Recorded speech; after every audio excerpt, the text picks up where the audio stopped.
Hello, and welcome to this week's edition of the WRRAP podcast.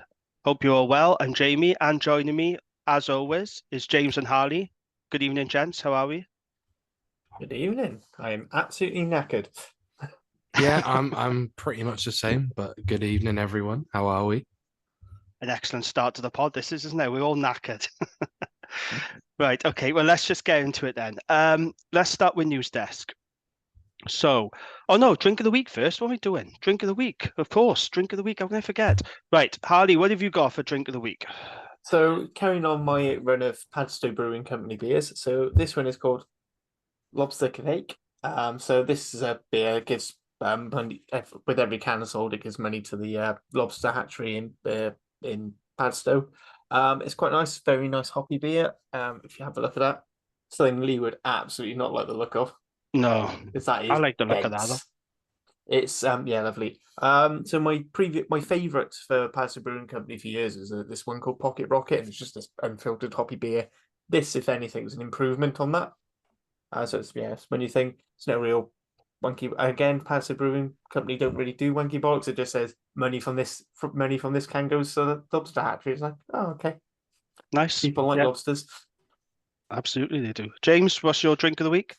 So I have got a hazy IPA called All Star. Big hazy IPA, 5.9%. It's brewed by a company called Only with Love.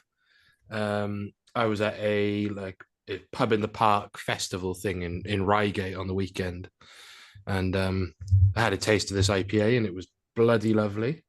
So I bought a pack of a pack of three and a pack of another three. It's brewed, it's made not far from me actually, where I am down south. And the wanky bollocks on the back, it says, "Oh yeah, this is the one you've been waiting for. Our big super juiced gobsmacking IPA. Citra, Nelson, and Galaxy are all the stars they'll blow you away with. A hazy fat fruit smash of supernova citrus, gooseberry, peach, and passion fruit." So, but it's very nice and very refreshing. It sounds good. I think I'd like the sound of that. So carrying on the desserts theme then. So last week I had the apple and blackberry crumble beer, as you remember. This week I've got a jam roly-poly sour from a company called Pretty Decent, who are based in London. I have to say I don't find the taste pretty decent. It doesn't really taste like jam roly-poly, and it is far too sour for my liking. I like a sour beer, don't get me wrong, but this one's a little bit too on the sharp side for me. So yeah, I don't think I'll be having this beer again. There's no real wanky bollocks on the side of the can. It just says, "What goes up must come down. Another year down," in brackets, whoop whoop. So yeah, not too keen on this one, I'm afraid. It's called Deflated Jam Roly Poly Sour, 5.5% from the Pretty Decent Beer Company in London. So yeah, that's my beer done. So now then, let's move on to News Desk. And I suppose the biggest news of the last week was Rhys Webb. So Rhys Webb has been banned for 4 years by the French anti-doping agency. Webb was suspended soon after joining Biarritz last summer after returning a positive test for for human growth hormone, HGH, during a training session. So both A and B samples came back positive. This means now the Webb will be ineligible to play rugby until at least 2027, meaning he'll be 38 by the time the ban runs its course.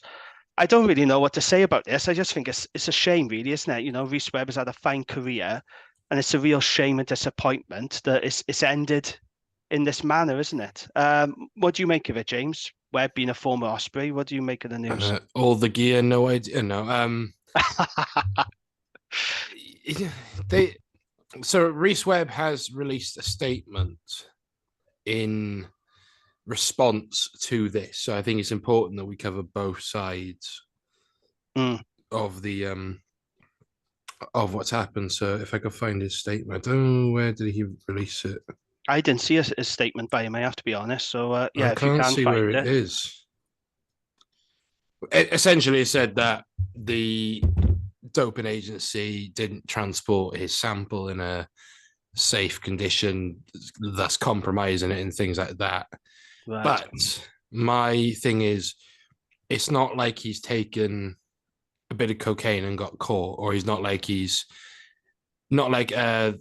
Afai Dianti situation where he was advised to take something and didn't do his due diligence himself. He's taken HGH, which,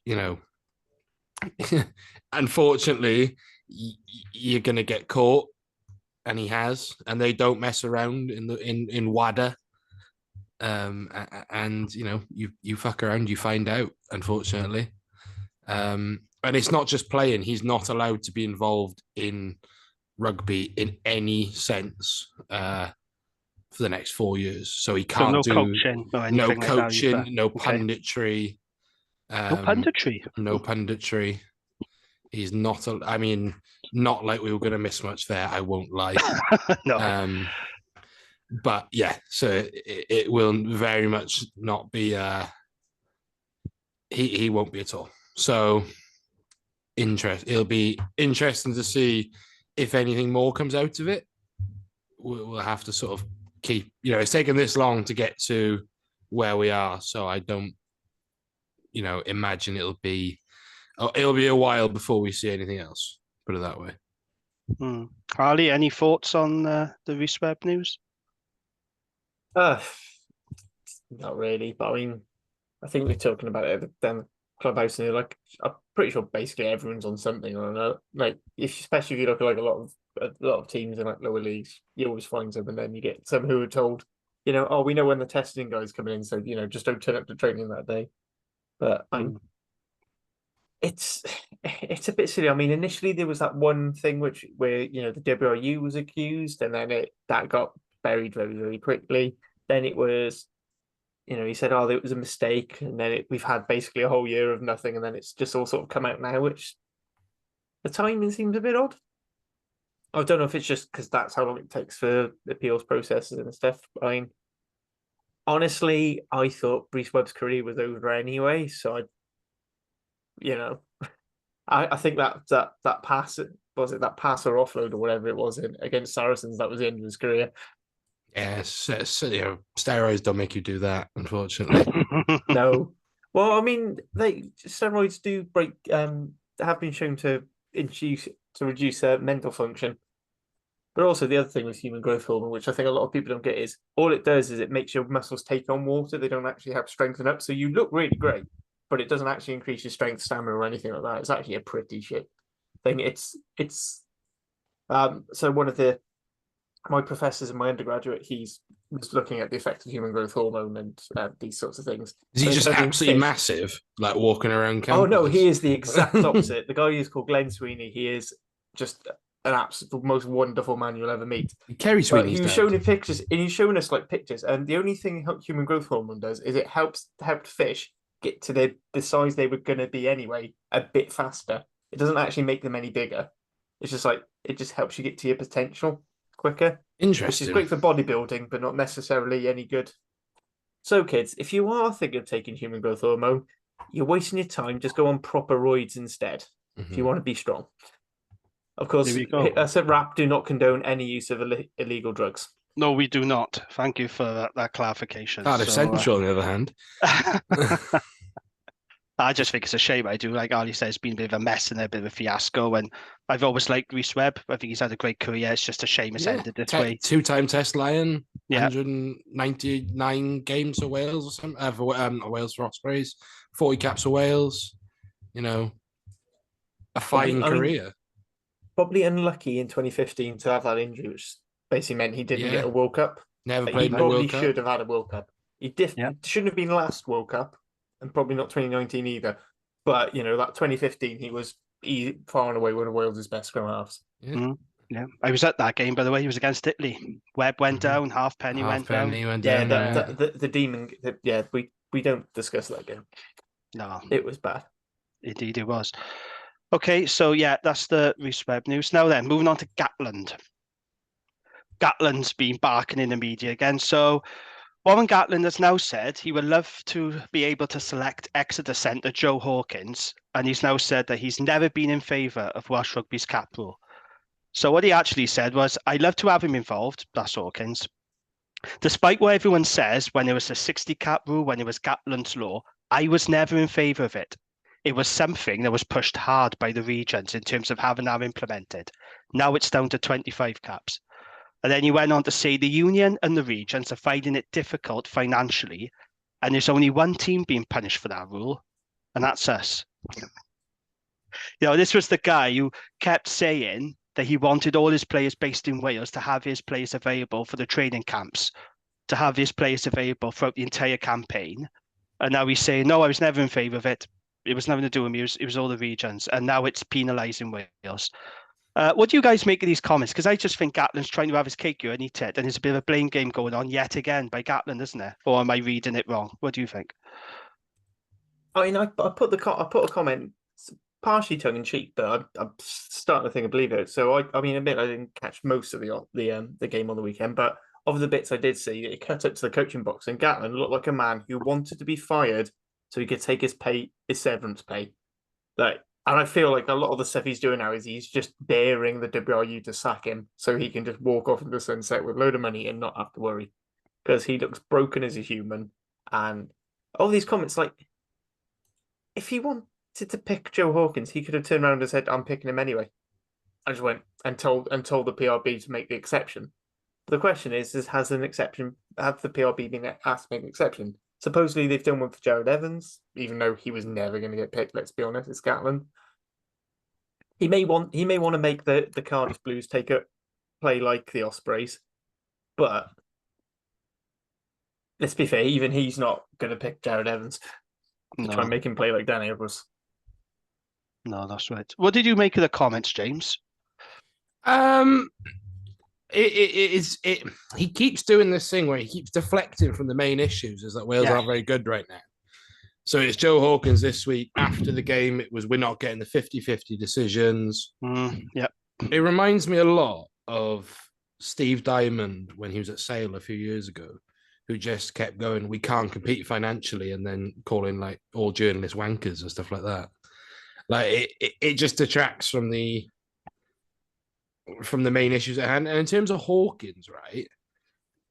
So obviously he's played a lot of 12. So he started 14 out of 21 games for Exeter this year. 9 of those in the Premiership, 2 of those in Champions Cup, and 3 of those in the Prem Rugby Cup. He probably hasn't been as consistent as what he wanted to be in terms of what he played. He's played a lot, had some injury problems, but to say Joe Hawkins is a cure-all essentially for Wales's problems at 12 or 10, they're not, because what have we seen? He's not pulled up trees in the Premiership. No. He's not first choice either, as you said. He's not. Yeah, he's not out. He's not out. He's just got injured. He's not out and out first choice. He's had a season there. As someone who sort of knows him or from the same area, Yeston will know sort of the people around him better. He spends a lot of time back in Wales. So he barely spends any time in Exeter. Thus is like his sort of injuries and time off. There are better performing 12s that can play for Wales currently. Right? Eddie James has probably had a better season individually than Joe Hawkins. So for Gatland to say, all of a sudden I want to pick Joe Hawkins is just a distraction from the problems at hand. And there are receipts all around the internet to say that Gatland was in favour of the 25 or the cap law, right? Or it's been dubbed Gatland's law. And I can't remember if it was Steph Thomas or Ben James wrote a nice article saying he's not wrong in what he's saying in the actual content. What he's saying, he wants to be able to pick Joe Hawkins. No one else is captured by the law that is going to play for Wales. Aled Davies is not going to play for Wales. Jonah Holmes is not going to play for Wales. He's playing for London Scottish. So it's just another distraction piece. In fairness, London Scottish is 2 divisions above relatively where Corey Hill was currently playing. So, I mean, he has a chance. I just think it's a little bit disingenuous by Gatland, though, to say that Wales are being punished when the whole purpose of the cap law has always been to keep players in Wales. Why? To have direct access to those players throughout the entire campaign. So Team Wales That's what that law was for. The regions don't really benefit from this 25 cap law. This is for Team Wales to keep their best players in Wales to have full access to them, to have these players for an entire campaign. And now Gatland's turning around. And, you know, you were right, James, in the past, he's been in favour of it. We can all dig up articles where he's talked about the desire to have full access to players and to have all those players in Wales. And now he's turning around saying he's being punished for it. I just find it a little bit disingenuous. And it is deflection, as you said. So, yeah, very curious comments by Gatland there. I don't think he'd be saying this stuff if Wales were winning, though, would he? No, or You know, even if if Wales Wales were were playing winning, well. yeah, he wouldn't be saying it then. You know, even No. if we were playing really well and we lost because of a bullshit Curtly Beale last minute try, you know, or if we were playing like England were, right, where we were in games consistently, we weren't making the opposition was scoring because they were slightly better, not because of stupid decision making. Right, we wouldn't be having this conversation. You know, England aren't saying, do you know what, we need Jack Willis badly, because actually the players that they've chosen, Chandler Cunningham South, Sam Underhill, Tom Curry, right, these boys are playing well. You know, it's just deflection. Yeah, no, I agree. And also, you're talking about like players who are playing well in their position, even similar style players. Like Ben Thomas is arguably one of the form 12s in the regions, but he's picked them at 10. And then you got Mason Grady, who's still learning his trade at 13, spent most of the season on the wing, picks him at 12, and then doesn't even use him like a 12. That's it. I mean, are we ready to move on to the game? So I can do my 20 minutes I saw. It summed up quite well. Yeah, keep your powder dry for a minute. It's just a little bit of news regarding the Under-20s World Championship that's going on. So, yesterday, a hat-trick by Scarlet centre Max Page proved to be in vain as Australia won the 5th place semi-final of the Under-20s World Championship with a 36-29 victory against Wales in Stellenbosch. So what does that mean for Wales? That means that Wales will now face South Africa in the battle for 7th position on Friday afternoon. Have any of you been watching the games or following this? I've only seen brief highlights on YouTube, I must admit. I watched most of the games. Tell us about it then, James. Who's standing out? What are the positives from this campaign? There's clear building blocks there. And I think that Richard Whiffen has got a good core group of players sort of coming through. I think the scrum is an issue, but I think comparing scrums at under-20s level is quite disingenuous. Because if you watch like the England-Ireland game, you've got Afolabi Fasogbon and Ashraf Okafor, you know, destroying people, you know, and that's probably not reflective on the players that there are. They're just, you know, ridiculous monsters and ridiculous athletes. So, but you've got the likes of Jordan Morris from the Dragons and Pontypool playing really well. I expect to see him maybe feature for Dragons this year. I'd hope so. Yeah, possibly. Good carrier. Great, sort of great in the loose. You've had sort of the emergence of Max Page has grown into his role. Took his tries really well.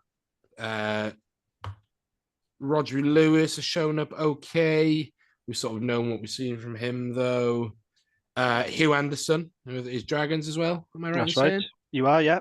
Yeah, he's played very well. Big fan of Aidan Boshoff at Bristol. Great name as well. Owen Conker, he's come out of it looking okay. Another great name. Yeah, he's sitting rightly behind Morgan Morse, but his time will come, I think. Kean Hire for the Ospreys has shown good potential. Josh Morse at Scarlet has shown up well. I mean, obviously, Morgan Morse has come out this very well, right? And he very well liked by World Rugby. Had a stormer against New Zealand. Some good showings against Australia. I think Lucas Delarue has not had his best tournament. Still a fine player, but for me, he just hasn't shown up as well as he probably could have. I've got to say, I'm impressed by the Dragons boys a lot. Ryan Woodman's led the team really well. You expect him to be full senior rugby. I'd imagine in and around the Dragons team every week. And then, the young Cardiff backs who've obviously signed Steph Emmanuel, been really good. Louis Hennessy, he'll be something big. I feel like he needs to move away from Bath, though, if he really wants to sort of kick on. There's a good core group of players, and I like Richard Whiffen. I think Sam Hobbs. I think they've got a good setup there. Andy Lloyd down there. Richie Pugh, these Scott Snedden's in there as well. So you've got a good group of regional coaches and a dedicated coach in Richard Whiffen, who I think you just got to manage these boys right. I think, that they've managed, if you look at that back row, for example, who've all had senior experience, right? They've managed that really well in having Woodman. I know he had his injury, having him in the under-20s, Delarue, and the under-20s, Morse in the under-20s. So they've been fine. They've probably been, it's about right. That 6th or 7th place or 7th place, whatever, is about right. I think England and France are clearly so far ahead of the curve, and rightly so. As you would expect, yeah. Yeah, I do think that I'd have to ask Big M. He'd probably know the under-18s a bit better than me. But the next group of players are probably the more are going to have the bigger impact. So the ones who are graduating this year into no longer under 20s, like Rodri Lewis, things like that. How are they going to replace that? How are they, so are they bringing in the next group of 17, 18-year-olds to sit in the squad for 2-3 years to kick on? But I don't think it's been an awful tournament by far. I think it's been, if you put it in relative to where Welsh rugby is at the minute, I'd say it's quite successful. Okay, fair enough. Sounds like there's a lot of good young talent coming through, and pleasing to hear the Dragons boys are doing well. Okay. One name that from bits I have seen is Johnny Green, who's currently at Quins. Yeah. He's great player. He's looking like a decent prospect. I'm good friends with an analyst at Quins Academy. Play rugby with him. Speaks so highly about Johnny Green. So high. He will be like a Quins captain if he stays at Quins, like a Stefan Levis type player. That's big fan that's of him. High praise. I fully see that happening. Okay, excellent. One to keep an eye on there. Right, let's move on to the action on Saturday. So we did finish Australia 36, Wales 28. Wales 7 and 9th successive defeat on the bounce as Australia wrapped up the series 2-0 with victory in an 8-try thriller in Melbourne. So that means Wales have now lost 9 tests on the bounce and are now just 1 loss away from equaling the nation's worst losing sequence of 10 games recorded between 2002 and 2003 under Steve Hansen. However, having said all that, I felt this was a better performance this week than the one we saw in the first test. And I think Wales can actually, despite the mistakes, and there was plenty of mistakes in this game and some really bad decisions, which I'll come on to later, I think there are some green shoots to take out of this performance, especially compared to the first test. Let's come to you first then, Harley. What did you make of it then? What's your rant? I only watched the last 20 minutes of the first half. I was at Butland's with family and things, but I'll tell you and let me know if it's an unfair microcosm of the game, or if it's how it played out. So right. I look on, first thing I see is the scrum looking like it's going forward, but it's because we've angled in and we've been pinged. Happens, right? Fine, not so worried about that. Anyway, something else happens. You can see, we get a penalty. Great score, driving more, really good driving more try. Immediately, the cleaners can catch the ball and restart. Cleaners nowhere near the breakdown in time. Right, and turnover, lose 3 points. That's unforgivable. Like you get. I don't know about you, James, but I mean, even in the low divisions I've played in, that your coach would be screaming at you for that sort of thing. Like absolutely useless. And I said then we saw another more try. And then the third opportunity I see, try and play a nice line out move, didn't work, but keep the ball, fine. Nothing wrong with that. Get up to the line. And I'm thinking, I'm seeing set plays, I'm seeing all of our weakest carries coming in. Where's Mason Grady? Like, Mason Grady's supposed to be that player who's cutting the line. Like, if you're going to have a 12 like Grady, you should be coming in at pace somewhere in that line. I see him on the wing when Cam Winnett's basically tried to do a miracle pass because he's got no other option than throw a miracle pass. And you're just like, is this attack actually being coached, or is it just a bunch of people who are making up calls when they start the game? Because it's just looking absolutely baffling. And the players look baffled at times. I don't get. I mean, I saw a couple of drop balls as well. I know you two mentioned that Cam Winnett didn't have the best of his games. From what I saw, I can believe that. But I mean, In the first half, he stunk. But in the second half, to his credit, him and Tame Plumtree, mind, they were both very bad in the first half. But in the second half, Winnett did recover well, as did Plumtree. But yeah, this was not a good game for Cam Winnett. And I would say he wasn't good against South Africa either. There's 2 really poor games he's having now. So I just wonder going forward if they stick Liam Williams at fullback. I just feel like Cam Winnett's been a little bit exposed in these past couple of tests. But yeah, go on. Sorry, continue. I mean, what I would say with that is, if you do that, the chances are you just wreck his confidence, and that's it. I think if you back, I think this is where Gatland needs to do his trademark, just back the player, and he'll get through 2 bad games in a whole, in his first full season of pro rugby. I wouldn't worry too much. I mean, fullbacks get targeted all the time, and he's only going to get better from it, and he's going to get more used to having that extra layer of pressure. So I'll build with that. Sounds like both of them had a good game. From what I saw, he was quite industrious. He was always in the picture, which is quite good. Yeah. Made the most meters for Wales.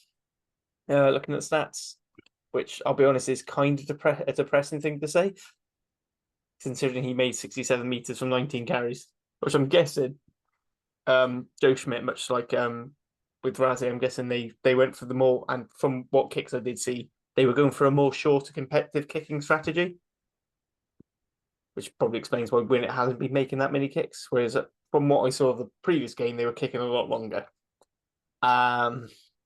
Yeah, again, that has something to do with why Winnett had such a hard time.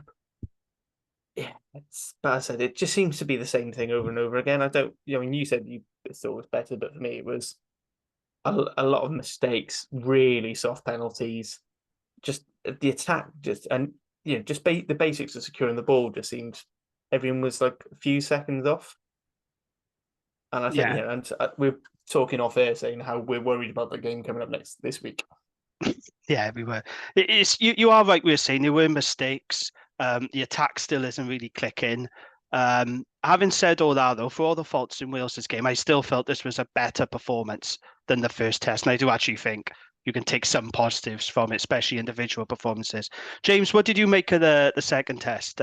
Do you agree with me that there are actually some positives, or do you think? Yeah, I do think there are positive. I think you take positives from any performance, right? I think at any sporting level, if you can't take performances from something, then you're in the wrong.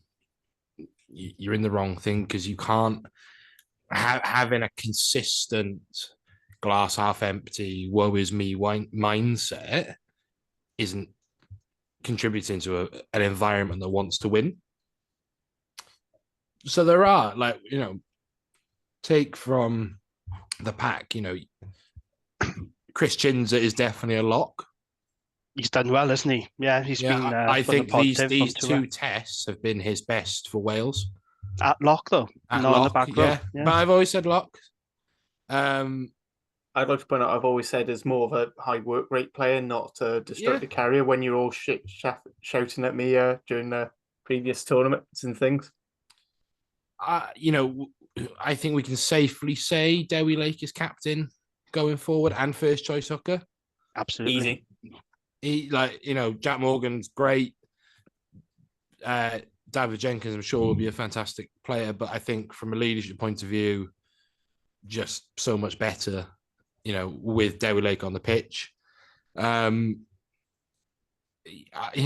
think Rio Dyer, despite probably having a quieter series, is still that first choice winger. Great finish for his try. Great, yeah, What a great finish that finish for was. his try. You know, I watched the first half, and I'm watching the highlights back now as Harley was talking, and you're just thinking like it's one step forward, two steps back whenever Wales do something good, right? Yeah. So we'll score a try off a great driving maul, you know, and as someone who's watched a lot of driving mauls for the past couple of seasons, right? You have to appreciate the art of a good driving maul. And how effective appeal is, how effective shifting the point of contact, you know, so you get momentum in your drive, especially if this trialed law where if you're told to use it, you have to use it, comes into fruition, having that momentum at the start. So, you know, great in that respect. But we can't shy away from the fact is we still look stagnant in the backs. You know, the centre combination well better this week, and the stats will say Watkin had a better game than probably lets on. Still isn't working. I agree with Jamie in that Cam Willett has not had a good overall test series or outing for Wales. But I am sort of in agreement with Harley as we are kind of stuck with him now because you'll wreck his confidence. What I do want to say is, and I mentioned this on X this morning, I was listening to the Scrum 5 podcast, and Gareth Rhys-Owen and James Hook made a great point in that there is a culture of losers in this squad at the minute. Right? And that's not to say they're all like bad humans and nerds. It's to say, actually, I'm a nerd as well, it's fine. It's to say that they are in environments where they're not winning. That's in both international and national structures, right? Can win it. I'll single him out, but he's only ever won 4 games of professional rugby. Okay. 8 of that 23 on the weekend have never won in a Wales jersey. You know, I said on X, this is not me, and I genuinely mean this. This is not me saying pick more Ospreys, right? Because clearly it's not genuinely not. As much as Luke Scully would sort out this bullshit, that's what you're alluding to. Just be honest. You want more Ospreys in the team. It's of course I do, but reality says it's not going to happen. But what reality also tells us is that this Ospreys team doesn't know when it's beaten, right? You look at Lions away, you look at Stormers, you look at Ulster at home, right? Times in which you could have rolled over and taken the loss, but they didn't, right? And that's the culture that needs to be instilled in this Wales team. I'd like to think, in fairness, you can't have the same argument if we don't know when we don't roll over. Like we've very rarely been rolled over. The problem is we don't know how to win. Yeah, there's no winning. It's still your problem. I'm just saying you're right. Cardiff are halfway through that problem. Cardiff are halfway through that problem. Okay, but the Dragons and Scarlets this season, especially, you know, but it is set, you know, you have to take it at face value. Is the majority of the makeup of that squad comes from 3 teams who have won less than 12 games in the season? Is it something like that? You know, well, it's less than whatever the Ospreys have won this season. And then, you know, so it's really, you know, you can't ignore it. You have to, you know, because if we're saying that club form translates into international form, right?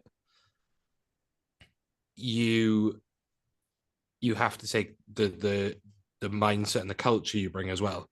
So if you're coming from a losing culture, unfortunately, it's going to rub off because you're not. You have to learn how to win again. And the other thing is that Gatland has firmly molded himself now as a coach who doesn't reward form. Because we said it last week, we go back to the England game, right? Steve Borthwick has got players playing now who are in form, who have played so well for their clubs. Ollie Slightholme, Tommy Freeman, Chandler Cullen himself, Finn Baxter. You can probably put Finn Smith, Marcus Smith in that as well, right? And look at the result. He's not getting the results, right? They're not quite there, but you can see what he's doing. You can see that by rewarding form, he is building a platform for the future. Whereas we have gone back to safety blankies in Corey Hill, Liam Williams. As good as Liam Williams is, he's still 33, right? I still see calls for Jake Ball to be called up, right? Jake Ball's a fine player, but what are we going to learn by calling Jake Ball up? What do we learn by having Gareth Davies on this tour and not playing? You know, I look at that game on Friday now. For me, the perfect scrum half to sit on the bench, and even if he only gets 7 minutes, right, was Ruben Morgan-Williams, because he will learn more from that than how at 70 cap Gareth Davies sat on the bench in front of Kieran Hardy, behind Kieran Hardy, right? This is my issue with Gatland now. I'm over the rugby, right? I can take losing, I can take playing shit. All teams go through shit, right? England went through it in 2011, some into 2015, right? We went through peaks and troughs. We went 2016, 2017, Wales, god awful. But what I can't take is mismanagement of a good core group of Welsh players who are not, who are not playing to their potential because they're not being picked in the right positions, or they're not being picked at all in favour of players who are playing at a lower standard of rugby inconsistently. I think going back to the game, I do take your point in what you're saying, but I think going back to the game, what did annoy me, and it was the same in the first test as well, we give away so many easy points, don't we, through errors. I think what did really piss me off was every time Wales got back into the game, they'd instantly give away a penalty, and then they'd be on the back foot and they'd be behind again. So I think it was twice from the kickoffs after we scored, we gave away penalties, and then Australia scored. And that's just schoolboy stuff, isn't it? And the mistakes and errors from individuals, like Liam Williams, for example, right? Let's talk about Liam Williams, because I don't think he had a good game at all in this test. I know he scored a try, but his individual errors cost Wales big time. So the first one is when he had that scuffle with their number 8, Charlie Cole. He didn't need to get involved, didn't need to have that scuffle, but he did. What happens? Australia get the penalty. 2 minutes later, Australia score from that. And then he tries to keep the ball in. And we all saw what happened with that Australian winger. Was it, what do you pronounce his name? Dagunu, was it? Dagunu, I think is. Daganu, I think it is. He comes rushing. He literally just passes the ball into him, trying to keep it in from play. I mean, on the one hand, it's really good chase from the winger. Like, you didn't expect him to be there. But then I'm thinking, why is Liam Williams trying to keep that ball in, right? Because it wasn't like there was 2 minutes left on the clock. He's trying to keep the ball in play to keep the counter-attack going. The kick only went to the 10-metre line in Wales's half. There was absolutely no need to try and keep that ball in. You should just let it go. It's just a needless error, isn't it? Those 2 errors really cost Wales. The scrum did go better. The scrum was better and the set piece was better. Although it has to be said, when Darryl Lake went off and Evan Lloyd come on, we had those lineouts, 2 poor throws. It has to be said. I am going to have to blame Evan Lloyd, because I know a lot of people had a pop at Corey Hill for dropping that throw. And to be honest, I really don't want to be defending Corey Hill. Trust me, I don't. But it was not a good throw in from Evan Lloyd. And even Sam Warburton said, that's not a good throw. It's too low. It's got to get up higher. And then the second throw in was just so easily read, and it's like, it kills momentum. But the scrum did go better. And I want to put a word out as well for Archie Griffin, because I think he has been one of the positives on this tour. He put in another fantastic shift. But the concern is, when he goes back to Bath, how much game time is he going to get? Yeah. To add to that issue of, like, he's playing players out of position that don't play there for their clubs. And then you got Griffin there. He's got Dutoit ahead of him, and he's got Will Stewart ahead of him. So you're thinking, well, how much game time is he going to get you? There's all these issues adding up, and it's just really difficult to see how he's going to get the game time and development he needs at Bath. It would be better if he was actually at a Welsh region. He's playing week in, week out. We can develop. I know Bath is a good environment. I know they got a good coach now. They've turned things around, but he needs to be playing week in, week out. So I think for me, it's the errors and the individual mistakes, the set piece let us down. Momentum killers. There was too many momentum killers on Saturday, I thought. But- Because they were there to be beaten again. This is a game that Wales could have and should have won. But yet again, they let it slip. And it comes back to losing, doesn't it? We all know winning is a habit, but so is losing. And take it from me, as a Dragon supporter, right? When you're stuck in a losing rut, it's very, very hard to break out of. And I feel the players are in that losing rut now. Yeah, And I it can be put hard out to break. a thing. I put out a squad on the forums today of what I think will start against Queensland Reds, right? How many of these players consistently start for their clubs? Okay, just have a think. Okay? So you got Kemsley Mathias, Evan Lloyd, Harry O'Connor. This is just the squad I think now, okay? So And- straight away, front row, the props start. The props start. Evan start- Lloyd is probably a 50-50 toss-up in second Lloyd. He's Daniel. second choice at the minute at Cardiff because Yeah. Liam Belcher's been captain. I'd also argue Kemsley Mathias, does he always start? 98% of the times it's usually injury or Wales rest. Okay, Sometimes so- they'll chuck Wyn Jones in, but usually they put Wyn Jones on the bench. Ben Carter, Matthew Screech. Yeah. Starting they're up there regulars. for Tame Devon, really. Plumtree when he's fit. Yeah. James Botham when he's fit. Yeah. Mackenzie Martin, I couldn't possibly say he's a starter from last season, right? Yeah, the games he was usually used more as an impact player off the bench, to be honest, But- because we typically would have both them at 8, or I mean, ideally we'd have Faletau. Coming back to my point, he doesn't start. No. Then I go think into the he's- backs. Kieran Hardy didn't start at all. Jacob Beetham doesn't start. Regan Grace has only played 2 games of rugby union. Eddie And James, both friendlies. yeah, he started. Eddie James starter, I'd say, Nick Tompkins, both yeah. Rio Dyer, yeah, definitely starts the Dragons. Josh Hathaway doesn't, only towards the back end of a season in which they lost, their and they star stopped caring. player I don't to the think he did it. NFL. I don't think he played at fullback at all, actually, for Gloucester, or if he did, it was For- Premier Cup or something. Just going back to Mackenzie Martin, he started 9 games this year. Out of But I 20. think that was more. I think that was more. I think that was more because of injuries to Tamani and Seb and stuff. Yeah. And our Anyway, second row, our own second row growth going this on year. to the bench, Evan Daniel definitely doesn't start. But he Corey- does bench a lot, so that's fine. Corey Domachowski, yeah, starts. Dylan Lewis definitely doesn't start for Quins. Yep. Corey Hill, he's a part-time accountant and debt collector. Chris Chinzer has been injured. Gareth But has Davis, started when he's been. yeah, he starts. Costello starts, and Cam Winnett starts, right? But consistently, right? I think that's close to the squad we're going to put out, right? Because Gatlin said that everyone on this tour. Well, I know we're going on to Queensland now, but Gatlin said everyone who's touring is going to get a game, right? Did, yeah. And that's been a Gatlin thing for years and years and years. I go back to the 2013 Lions tour. So the first thing he said to the players is, in the first 3 games, you're all going to get a start. Mm. That's supposedly our second choice 15 or 23. How much confidence does that fill you with? Not really, no. Rio mean, could if do you with a said this- rest, by the way. You talk about Rio Dyer. Yeah. Nobody has played more games or more minutes for Wales in the past year than Rio. So But- in an ideal world, you Yeah, but should he's a give him a winger, rest it's for this fine. game. Who plays Yeah, that? but come on. Well, you could have Hathaway and Grace there, couldn't you? But then I Could don't have know. Hathaway and who the Grace, fuck- but then you start Cam Winnett, who's played a lot this year, or you play You'd Liam have to Williams start- in a pointless game against Queensland Reds.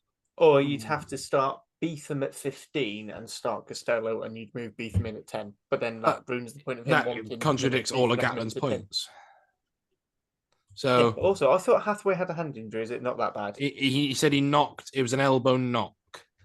Okay. I think it was a tendon thing in his elbow. It didn't sound bad, otherwise they would have sent him home. I So might not have just bothered and just kept him in for another week.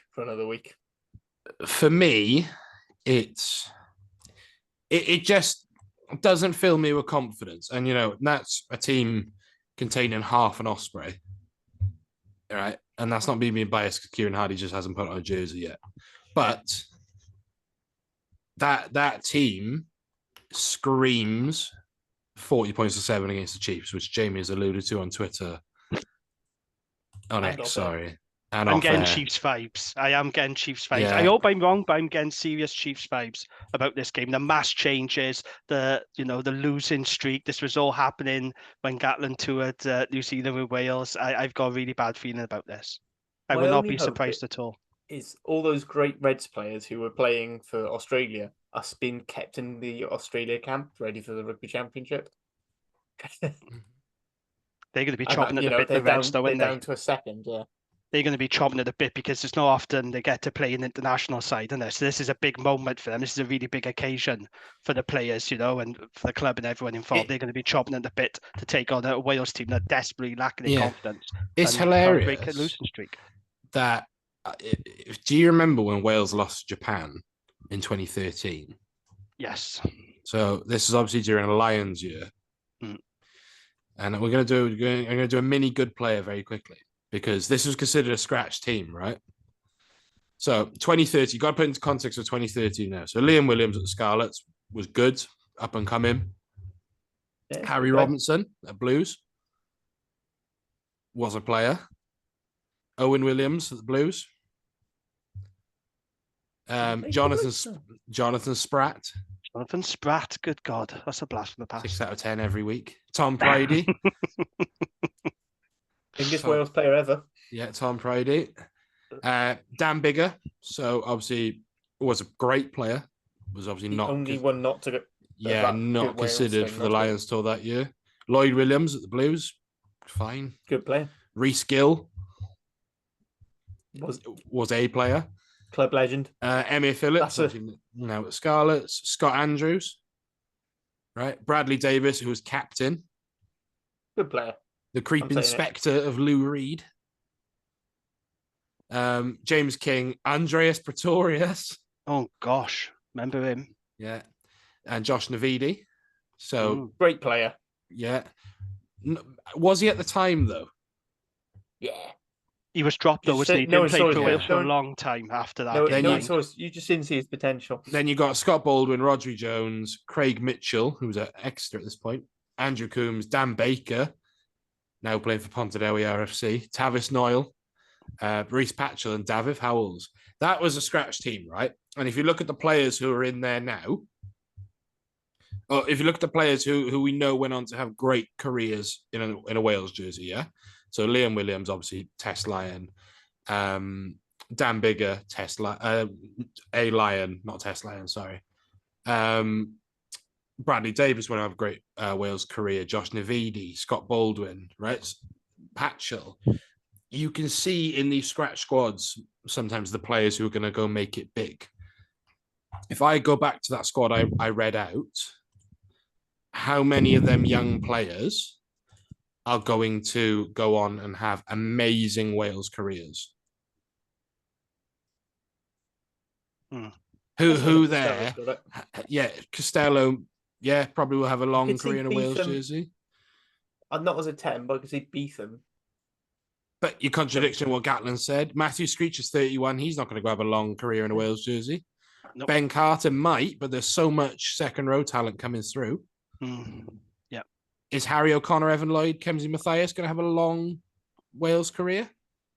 This is the problem, isn't it? This is the problem, I think. But I think you look at our Wales squad. Lake's number 2. You look at the Wales squad and you just think, how many of these players are going to be top-end players? Like, I have got my doubts. I know they're young and they're inexperienced. I have got my doubts about Kemsey Mathias. Definitely got my doubts about Evan Lloyd. And I got my doubts about Harry O'Connor. Are these guys going to be top-end international players? At the moment, I'm just not seeing it. Yeah. And this is my issue going into this game on Friday. I should be going into this game on Friday, right? Knowing that we're going to smash a Queensland Reds team that have lost 13 players to the Australia team, right? But I don't feel that way. I genuinely don't. Because there is, apart from the driving maul, there is nothing that tells me we are going to carve through a team. There is nothing. Well, I know you said you're fine and you're done with the rugby discussion, but I'm not quite. Because it's a point that you've brought up, I brought up. Josh Gardner's posted on Twitter, because I'm still going to keep going at Twitter. Gatland is trying to get this team to play like the Ospreys. He is playing peak booth ball. I didn't want to mention just it. It's like a proper. Let's face it. That's what it is, which makes the decision not to pick Ospreys players more baffling, because for a start, you're not teaching players new game plans and new styles of play. For a start, like I can understand, all right, maybe you want to bring in, you might want to look at a Josh Hathaway as opposed to a Luke Morgan, who is reaching the tail end of his career. So the people on the you've said on the Ospreys pod about what, part of why you want to make sure you sign some tardy backs. But it still doesn't explain why there aren't young players who should be, like James Ratty should be on there. He should be in that squad over Corey Hill a million times over. One, he's a versatile player. You could play him at 6'8" block. Decent ball carrier. He's aggressive. He's going to give you that physicality. Fantastic work rate. I still say he's a huge loss to Cardiff this season, because we were just missing that sort of dog work. You just need those sort of players. I said Ruben Morgan-Williams, for me, being the second, has given some of the best performances of a 9 in Wales, other than Tom Williams doing Tom Williams just bullshit X Factor stuff, which never works for Wales or hardly ever anyway, so it's irrelevant. But then, and then you're like, I want this team to do, and he's coming in saying, I picked Ben Thomas because it's a 12 who can play a bit. He gets his 12 to pass a lot of, no matter how direct he says he wants to play, he's got his 12 passing the ball and stepping it first to receive all the time. So why are you not picking the 12 who does that all the time, Ben Thomas? Why are you making him a makeshift 10? Like, pick 10. I know we're really struggling for 10 talent in Wales, but just, if you want to give Ben Thomas some time at 10, give him 20 minutes at the end of the game, start Costello, Ben Thomas, see if something works. And if it doesn't, fine, scratch it. But he had a chance this tour to actually try something different. And what he's done is he's done what he's always done, but much, much worse. And it's just really frustrating. From the bits I admit I haven't seen the whole game, but from the bits I've seen, and from the bits I saw in the Six Nations and the South Africa game, it's the same shit he's always done, which worked when he had those certain players. But teams are figuring out, people are expecting it now. People have gone for different kicking games and all sorts purely to nullify that. And it's just looking like he's not doing anything. The set piece doesn't seem to know what it's doing. It's fair play. Humphrey's got this, given us the fantastic driving ball, but we don't have the reliability of the line-outs for whatever reason. Yes, sometimes it's hookers throw in. I mean, remember with Evan Lloyd, you're saying you're a bit worried about. He hasn't had 12 months as a hooker yet, which is partly an issue with the coaches selecting him, frankly, more than anything. But he needs that time to actually get used to his craft. Remember what Derry Lake was like when he first came through, and please don't remind me. But look at Derry Lake now. You've got to give these players the coaching, and which then brings us on to the biggest problem in Wales is, I think we've got collectively, apart from a couple of key individuals, we've got some of the worst fucking coaching of any of the Tier 1 nations. You mentioned Ben Thomas there. I think he's done well at 10. I think the Cardiff half-backs, in fairness, Bevan and Thomas have gone well. But with Ben Thomas at 10, it just feels like a stopgap to me. It doesn't feel like this is going to be a long-term option going forward. And I think what we need, and which hasn't happened yet, we need someone to grab that 10 jersey by the scruff of the neck. And that just hasn't happened since Bigger. We need either Costello to do it, or Ben Thomas, or somebody else just to come through and really grab that, nail down that 10 jersey. It just doesn't look like it's happening at the moment. But you're never going to get it with Ben Thomas. It's simple as that, because he's not going to be playing 10 week in, week out. And that's the problem, isn't it? Because Jockey wants him as a 12, because he wants a ball playing 12 who can carry a bit, which is what Ben Thomas is. So pick. I mean, unless Gatland's got all his hopes on Sheedy somehow becoming the next Dan Carter this next season with Cardiff, I don't switch. He does have to get through De Beer, who I think. One thing this tour has told me, though, is Jockey, De Beer, and Ben Thomas need to have a sit down and have a grown-up discussion about who takes the kicks for Cardiff next season. Because Ben Thomas, and even when everyone's been saying, "Oh, the goal kicking's been shit," he hasn't missed one as far as I know. No, he did. He did miss one in the second test. It was a pretty straightforward one, but on the whole, it's been pretty good. Yeah. Comparing to some of the shocking efforts in the other games, give him the kicking. But that's me thinking I'm done with Wales now. I just want Cardiff doing well. I'm just hoping all the players come back in peace. I know James has said the same thing in the past about the No, Ospreys. it And is what an he's actually said about interesting. Cardiff players is he wants all the Cardiff squad to be in with Wales all the time. It is an interesting point, though, isn't it? Sorry, just to talk about Ben Yeah, go Thomas on. there. It's like when you got Sheeding to be ahead of you, you're not going to be playing 10 regular, are you? You know, so I think there does need to be a conversation with the Cardiff coaches and the Wales management, actually, because if Warren Gatland, this is what he wants to do, have Ben Thomas as his 10 going forward, there needs to be some sort of conversation and a mutual understanding of where he wants Ben Thomas to be playing at club level. But, you know, Jockey is perfectly entitled to turn around and say, well, no, actually, you know, he's my player and I want him at 12. So it'll be interesting to find out what happens there next season. I just want to give a quick shout as well to James Botham for not following the narrative and actually speaking the truth, which is what I love hearing players do. So it's very easy at the moment now. I see a lot of it on social media. Gatland as well is pushing this narrative. We're a young team. We're in transition. This was what Rob Page was doing, the Rush Football Manager. Remember? He was always saying we're in transition. He got mocked for it. But that's the narrative.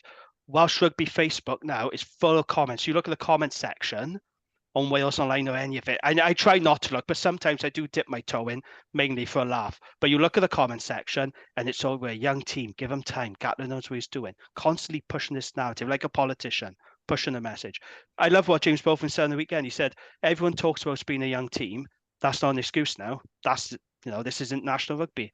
What a great attitude to have, because he could have easily come out and said, yeah, we're a young team. We'll take the learnings from it. We'll get better. But I really love that attitude from both of them to say, actually, no, age is not an excuse. This is international rugby and it's not good enough. So, yeah, shout out to both of them because well said. It's good to hear players to have that attitude. Great player.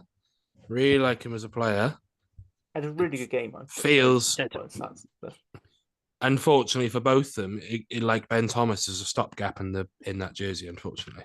I don't know. See, I see him as a very important squad player. I see him as an important squad player, but I don't row, think he'll ever be a consistent starter at 7. Oh, no, I don't think so either. Well, I mean, but he's definitely a squad player as well.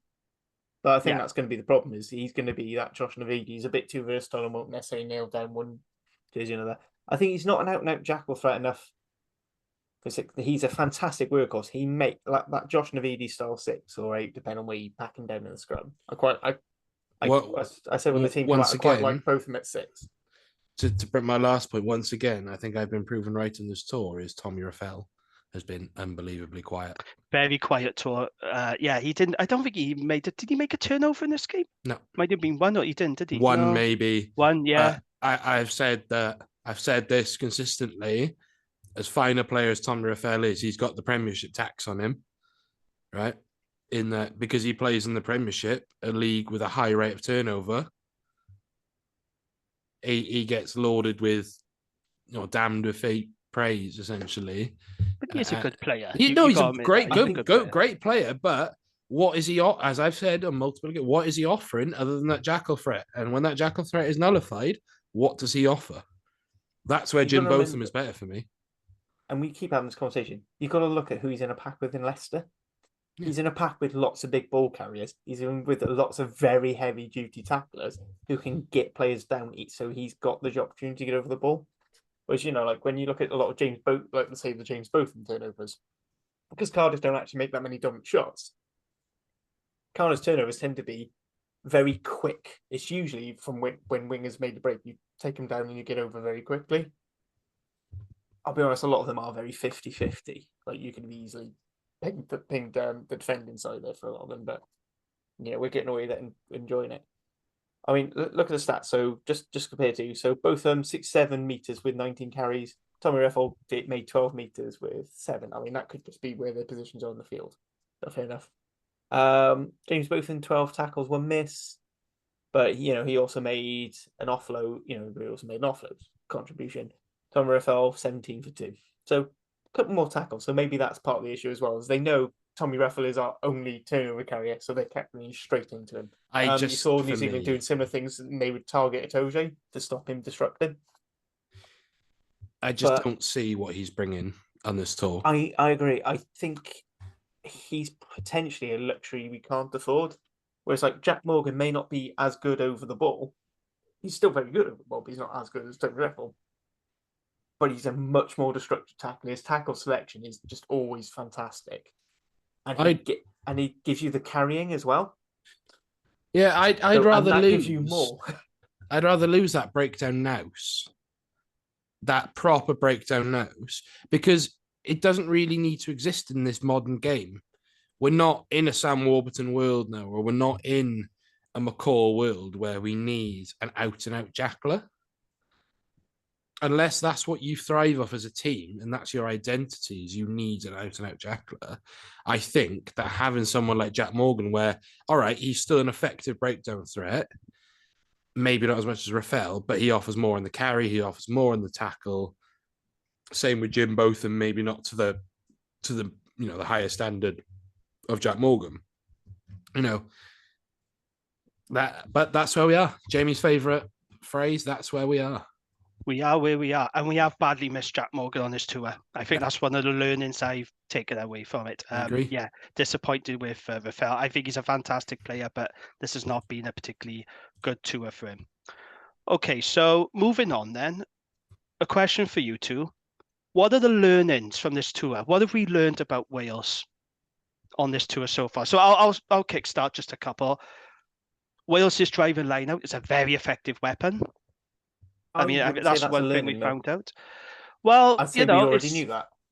Did we? I think. I'm not sure. I'm not seeing. I didn't think we knew it. No, not to this effect, mind. And I think that's something we need to build upon. Just got to look at where all our tries have been against a lot of teams. They've been more tries. Like I've been in a position that our driving lineout has been great when we can get it to work.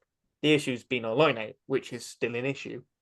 I thought Archie Griffin finding the tournament. I think he's showing he's definitely got the goods. As we discussed earlier, though, he needs to go somewhere to get game time.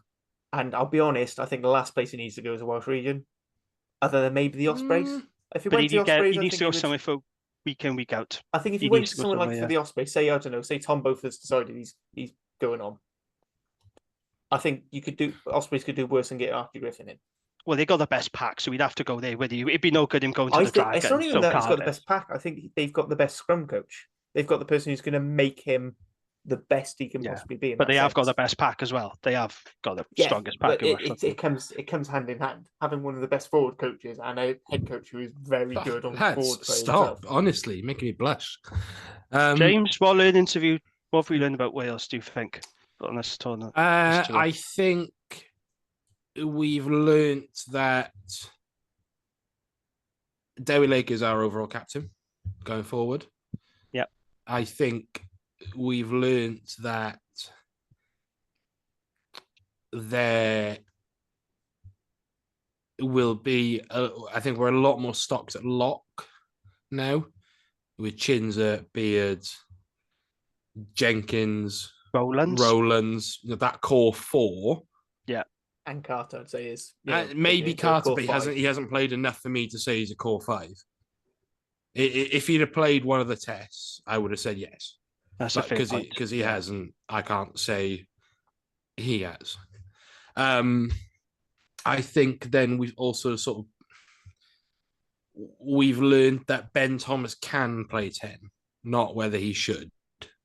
Yeah, it's a stopgap for me. That's why I said earlier. It feels like a stopgap. I think that we've learned that this centre combination isn't working. Yes. I think that we've learned that as fine a player as Owen Watkin is, I can't see him staying in a Wales jersey much longer. Right, can I ask you about this? Because I know as an Osprey, a very biased Osprey, I want to give you an honest answer. Do you think he's international standard, Owen Watkin? Yeah, absolutely. You do? Because I'm starting to doubt it now. As much as I like Owen Watkin, I'm starting to doubt whether he is a 10, 13. Is he better at 12? He's not a test 13. He's not a 13. He's a 12. He has never been a 13. He's only played 13 because our other 12 can't play. It's different. Playing club level 13 is very different to playing test level 13. Right? You can get away with it. Ospreys chop and change where their centres stand, right? And the way Owen Watkin plays as a centre for the Ospreys, he's very much a defensive leader. So this is going to be very rugby nerdy now. So say you have a breakdown here for audio listeners, you can't say. So breakdowns in the middle now. Realistically, you want your centres either side of that breakdown. which is what Owen Watkins does very well. He leads the defense really, really well, right? He's basically having an affair with Mark Jones. He's, that's how important he is to the Ospreys in that. If you go from 2017 to 2019, Owen Watkins, right? He was fucking ace. He was doing everything that Eddie James was doing, but better. He had a sick offloading game. He crashed the ball well, and he was a big part of Gatland's plan. Now, injuries have railroaded that, absolutely. But he's now been asked to play in a system that isn't getting the best out of Owen Watkins. So, where does that lead us? He's now, for me, the scapegoat of that team. In that, if the backline doesn't perform, we'll say, well, Owen Watkins not getting it. Owen Watkins rarely gets the ball. So he can't do anything with it. And yes, he doesn't help himself by putting aimless kicks in and things like that. And he's not probably had his best tour. But to say he's not an international standard rugby player is wrong for me. That's me playing devil's advocate, by the way. No, I have got my doubts. The thing is, how I feel about Owen Watkins, I know I do rate him as a player, but he's solid defensively. But I just don't know. In a Wales shirt, I don't really know what else he offers. But what's Mason Grady offering? But Harley will say, Harley will absolutely say, is we're not giving him clean ball. We're not giving him the platform to succeed. It's exactly the same as Owen Watkins. Actually, but he will get dropped only. I was going to say Owen Watkins made 19 metres from 5 carries. Mason Grady only made 18 metres from 8. And Grady did make 3 passes, but he's in 12. He should be. Yeah, he's obviously going to pass the ball more. But he's in the wrong. But I think both. We've managed to come up with a system which makes neither centre look good. Mm-hmm. And I've never seen an attacking system or defence system which makes both centres look really bad. Yeah. And is he going to stick with this then? No, I don't think he will. I think Joe Roberts is the future of the 13 jersey for me. Eddie James? He's not 13, he's a 12. But what about Eddie James or Ben Thomas? Ben Thomas, right. We need to get, as people who put ourselves out there in the media, right? We need to get out this habit of, but Ben Thomas is a 12. Gatland's not going to play Ben Thomas as a 12. He's not going to play Mason Grady as a 13 unless he has to, right? The going forward, he wants a team built around Mason Grady at 12 and ideally one of Costello, Thomas or Beetham at 10, unless a Dan Bigger emerges from the shadows. Well, I mean, that is what you. I mean, it is a Dan. Yeah, that's what he wants to build his side around. There's power, there's pace, there's running ability, right? That's what he wants to build his team around. If he could, he would make Gareth Davis 10 years younger, because that's exactly what he wants. He loves Gareth Davis. But he can't. And he, that's where we are in terms of that. What we need, so Eddie James can come in. Yes, Eddie James will probably slot in at 12 every now and then. Joe Roberts is the future of the 13 jersey. It fucking pains me to say that, right? As an Ospreys fan. Right? Because the kid's quality. The kid is really good. He is Foxy reincarnated. He's mustard, right? So so Watkins, unfortunately, is a stopgap at the minute. And I think he probably knows that as well. Watkins, right, he's started 99 out of 113 games for the Ospreys in his career. That spans from 2015 to 2024. It's 88% starter rate. That's how important he is to any Ospreys team. And he's outlasted coaches. But no one's doubting that. We all know he's an important player for the Ospreys, but in a Wales jersey, in a Wales jersey, he's 52% starter rate, right? And that's heavily skewed the last couple of seasons. That's heavily skewed the last couple of games. Actually, it is that skews it because he's generally been a bench player for the for Wales. Who, if there's an injury or they just need to tighten up the game, let's bring on Owen Watkins in the 22 or the 23 jersey to just have stability. To say Owen Watkins now is going to be your Foxy type 13, which we know Gatland wants to play a 2012 style game in a world that's 12 years later, right? So he wants to Watkins to play like Jonathan Davis did, but he can't. So he is international standard. I absolutely think he's international standard, but I think he's in a system that doesn't get the best out of him. Okay, it's a good debate to have, isn't there? Something needs to change though in the centres because this partnership, I know it's very early days, but it's just not working for me at all. Do you know, you're talking about the centres there, and now Owen could have been the future of Wales, and at one time I thought he would be, because he'd be a great option for Wales. You know, he's a footballer as well, but it's just injury that held him He back. is footballer. That's the problem. He is the Good person who distributor I as want well. the Ospreys to sign. And me and Robbie have said this: is if I could take anyone, and Owen would be perfect for the Ospreys. Very talented player. He should have been the future of this Wales team. But like I said, for various reasons, I don't think it helps he plays for the Dragons, if I'm being brutally honest, and injuries have held him back. I think he played for Cardiff Ospreys. I think he'd probably be in the national setup now, but, you know, it is what it is. Let's look ahead to Friday then. This Queensland Regan. Just one more question to ask about it, right? Because of the losing streak that Wales are on, and we are stuck in this rut now, does Friday become a must-win at all costs? Do we have to win this game? I know the narrative you should win every game. I get that. But why I'm saying this now, does this game become far more important now because we're on this losing streak than it was before? Or do we just say, well, you know, it's only a club game, a friendly, we can just write it off wherever happens and give opportunities to people? Or does it become about more than that? Does it become about the result now, this game? How important is it? The games that were about the result were the two that we just lost. And Gatlin didn't pick teams to win it. Despite what he says, he picked experimental teams, and it looks like he's just going to give everyone a run out for this game. So, as whether or not we should be winning this game is irrelevant. The fact is, Gatlin's already pegged it as he doesn't care, and he's looked, you know, and he's basically decided this year is going to be a write-off. And I imagine the autumn's going to be much the same because the World Cup draw isn't happening until the season after. And also, remember now, everyone's talking about leaving top 10. Top 10's irrelevant. Top 10's always been irrelevant. It was top 8 before to get into the, you know, to be in the top ranks of the World Cup draw. Now it's top 12 because there's going to be 6 pools. So as long as you're in the top 12, you're not going to have two. You're only going to have one other top team with you. And that'll be enough to get into a round of 16. So Gatlin's seen this as a free pass. Whether or not that's right is a completely different argument. Okay. I mean, James? So, any other thoughts on that? What Harley's saying? Firstly, why are we playing a warm-up game as the third game of the tour? It should have been before then, shouldn't it? Should Really? have been. Yeah. I know Super Rugby season and all this bollocks, right?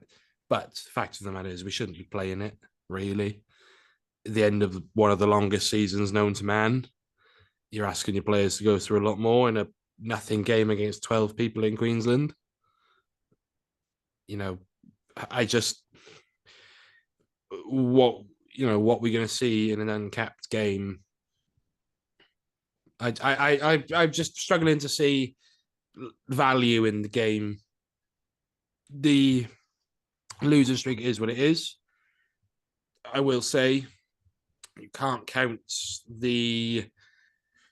if we lose against Queensland, you can't count it as a 10 on the bounce because the Barbarians game is in there. That's right. Yeah, we won that, so it would, you know, the narrative. It would be 9 test games we've lost in a row. Yes, that's right. Important context. That it is important context. Yeah. There is a distinct possibility we lose, but I don't think it will happen. I think we still will win. Queensland, unless Australia turn around tomorrow and give their Queensland players back, I think we will win. It's what we look like when we do it is you know, are we going to play? Are we going to finally see what Alex King is employed for? Are we going to see why we brought in the likes of Regan Grace, Josh Hathaway, players who are deemed to be exciting? So, you know, I'm over it. I genuinely am over it. Like, was it Friday, 10:45 our time? Yeah, it's live on Sky, isn't it? I think it's like 10:45, 11. But Sorry, go on. Go on. Who's going to watch it? Me. Everyone's in work. No, I'm working from home, so I am going to watch it. I'm going to have it on one So laptop. you're not going I'm to be working working on then? the other. No, I am. I'm going to multitask. Wait to announce that to you, boss. Yeah. No, it's called multitasking. It's like when you listen to the radio, I'll have it on one laptop and I'll be working on the other. Not I'm allowed very to do good at that at work. multitasking. I definitely will be watching it. I'm looking forward to seeing Regan Grace. That's the one thing I'm really looking forward to because there's so much hype about this guy. I don't follow rugby league. I appreciate how good he was in that, but that's a different sport. And I want to know if this guy is living up to the hype. I'm really excited to see how he goes. But other than that, am I looking forward to this game? No. Intrigued, I'd probably say. But I am keen to see how Regan Grace gets on, to be honest. I'm not interested in it because there's going to be none of my bloody players in it. Oh, boo bloody who. Look, as a Dragons fan, there were times where we didn't have any players and sometimes we'd have just one, Talupe Falato. Deal with it. It's what Do you it is remember what the it one is. game? Do you remember that one really weird game under Pivac when all but one of the pack were dragons? Yeah. Yeah. That was Wasn't it? that was a weird. That was Argentina, wasn't it? Was it either, Argentina? either Was it Argentina, Argentina or Canada. Canada? It might have been Canada. It might have been Canada, yeah. Yeah, because it was Screech's debut. Yeah, but it's definitely no. I was Argentina. He made his debut against Argentina, didn't he? It was Carter that made his debut against Canada. Yeah, stranger things have happened, but there have been times where we've had no players or just one. Well, we had one on the weekend, didn't we? Rio Dyer, that was it. So yeah, it just is what it is. Final thought for you then, gents. At the moment now, the narrative is that this is a young team rebuilding, etc. The Welsh rugby public at the moment are buying into that message. Especially when you look at, well, the hardcore fans aren't. Yeah. But when you go on Facebook, I know social media is not truly reflective, but you get my drift. A lot of people, I would say at the moment, are more on social media on Gatland's side of the message about young, developing, giving him a chance. I've seen a lot of these comments. I've had a couple of my mentions on the weekend, actually. At what point do the Welsh rugby public get fed up with this? About 4 games ago. I just wonder at what point, though, is patience going to start to wear thin? Because They I think at the won't. moment he's just about getting away with it. But at what point do those people who say give Gatland time, he's got a young squad, when do they start turning? They won't because they drink the Kool-Aid. They drink in the Kool-Aid that is pumped out through Gatland, right? He's a master manipulator of the media, right? In that he's great at giving sound bites. He does slip up. A lot of people call him Joe Biden because he's starting to slip up a bit. But he's not that old and doddery. Let's not go that far. But he is very good at telling the casuals what they want to hear. Exactly. Yeah, he's got the casuals on side. That's what I mean by like the Welsh rugby public. And I think he can go into November, unless we lose against Fiji, which is a possibility because the Fiji, to the casual, are still seen as, oh, look, lads, they're not even pro, whereas we know that Drua exists, and we know that Moana Pacifica exists and things like that. So he can go into a series against, was it South Africa, New Zealand, Fiji? Or is it Australia? Australia. But we can go against big top Southern Hemisphere teams who, remember, to the casuals, Australia is still Stephen Larkham, George Gregan. They still remember that, or even further back. So he's got the casuals on the side. Unfortunately, we live in an echo chamber on our social media, right? With the same people who ultimately isn't going to make a difference. And you can, Wales Online can do as many podcasts as they want. Scrum 5 can do as many podcasts. We can do as many podcasts as we want, calling it out. It's not going to make an iota of difference because he's got the casuals on side. And he will do for the whole calendar year, I think. Interesting. To answer go back to the original question, I do agree. I think losing to Fiji probably will start turning people over. I think another winless Six Nations. I think you're going to start having people like 2. Hang on, what? We've never got the wooden spoon twice. Like they could have said, oh, well, once. We had it once when we were building the team, and then 2 years later we won a Grand Slam. That you could see them buying that spiel. I don't think we're going to. I said, I hope we don't get to that point. Because I think the first thing, I don't think you're going to see the public outcry of Gatland out. You're going to see the casual drinkers thinking, especially with the ticket prices going up again.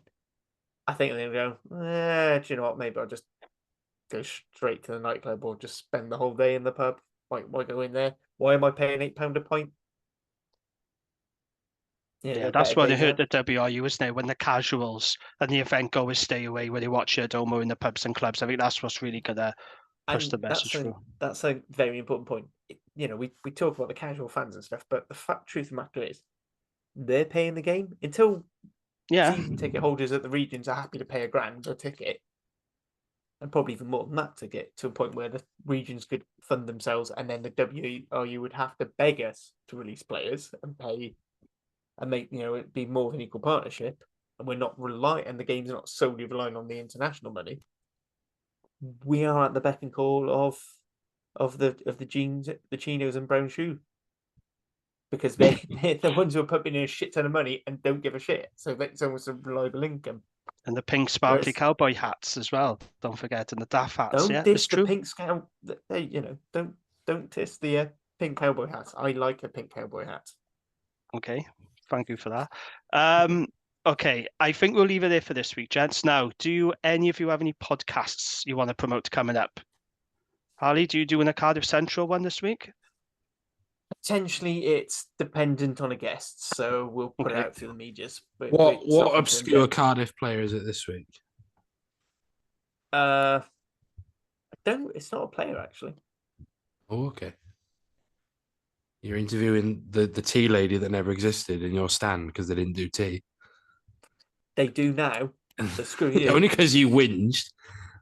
No, I asked politely on a podcast. I can announce that we are interviewing Toby Booth at some point. That's great. Look forward to that. We're just trying to nail down a date. They've only just come back in camp today because I don't know if you knew, but we made it to the quarterfinals, so we had an extra week off. Yeah, well done. And you won as many quarterfinals as the rest of us as well. So I finish work on Friday, so I'm free after that. So hopefully nailing down a date soon. So look out for that on the Ospreys Irish social media. It's basically my account. It's not your. I know you're the only one who does it, but it is my muse. It is my lasting legacy.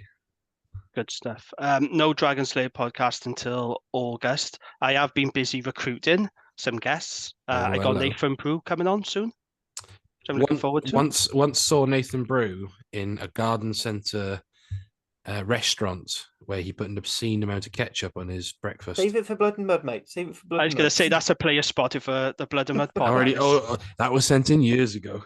Did it ever get read out? It did, actually. Oh, nice. Yeah, so I'm looking forward to chatting to him, and he's a pundit now on S4C as well. So very good pundit as well. Yeah, so I'm looking forward to that one. I can't speak Welsh, but yeah. Yeah, I'm sure he is a very good pundit if we could actually speak the language and understand it. Okay, brilliant. Thank you very much for joining me, gents, and thank you all for listening. We'll be back for the new season. I'm not sure we'll be doing another WRRAP pod now, will we? Until maybe start of the new season, pre-season time, I think. I think the plan is maybe a pre-season pod, just to sort of do start off league predictions and stuff. And we will be trying out a new video calling software, so there's that to look forward to if you're a nerd. Excellent. Exciting stuff. Yeah. And thank you all to our listeners for supporting us throughout the season. It's much appreciated. And if you can like and subscribe, leave us a kind review, tell your mates about us, that'll be much appreciated. But until the new season starts, take care and goodbye. Bye now.